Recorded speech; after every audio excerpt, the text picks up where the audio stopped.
So I've always loved walking around cities and showing people what's there to be seen. And this is kind of how I got fascinated in GPS. Because obviously what GPS allows you to do is it allows you to attach the stories of the past, the stuff of history. It allows you to attach them to the objects, to the buildings, to the fabric of the city. So it's an ideal way of talking about the things that interest me, about street corners, about the way that people assemble in shops, the way that coats of arms talk to us from the past about the people that lived in the buildings that we're standing in front of. Rather than just have your standard historian or tour guide taking people around the city, we thought it'd be really interesting to have a period character, an invented voice, but nonetheless a period character who essentially acts as your guide. And we felt that that would just be so much more immersive. In a way, you experience the city with the character. In a lot of ways, the app is about going to places that people don't normally go to, that are off the beaten track of tourist itineraries.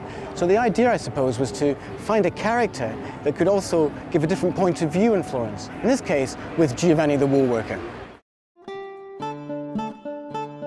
Welcome to Florence.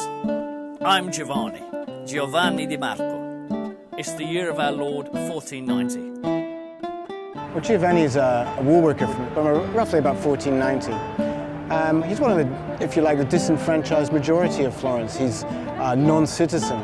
He's one of the people who work in the vast Florentine textile industry. He's one of the, if you like, one of the people who make Florence tick. If we have an imagined user for this app, we'll probably imagine individuals with their smartphone. But obviously for our trial, or various trials that we've made over the past few months, we've worked with small groups, and it's quite interesting to see how they respond in different ways to the audio content, to the specialist information that we're providing, and obviously to the visual cues that the phone screen offers. And then principally, what I've found very, very interesting is to see how once they've actually been introduced to the object that they're looking at, they will spend most of the time looking at the object.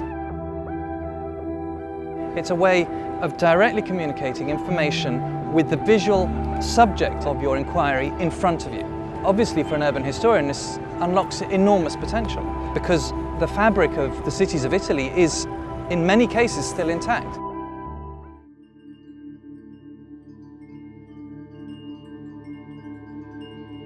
For example, the workshop. Well done, you found it. The idea there was to bring Giovanni to a location where we could talk about a building which was very, very significant in the history of Florence, the cathedral. But rather than talk about the cathedral standing in front of the cathedral or up on the top of the dome, we wanted to take a location which gave our listeners an idea of how that massive dome was constructed by people. So we take you to essentially the modern site of the Cathedral Works Office, to the bottega, where stonecutters still work to create the replacement sculptures that adorn the exterior of the cathedral. In the background you can see the dome, and Giovanni talks to you about the way that Florence is produced by workers like him, whether they're making wool cloth or whether they're building the buildings of the city. When people go around Florence, they get stories about the Medici, they get stories about the Rucellai, they get stories about the Strozzi, whose palace I'm now standing in front of. What they rarely get are stories about woolworkers like Giovanni.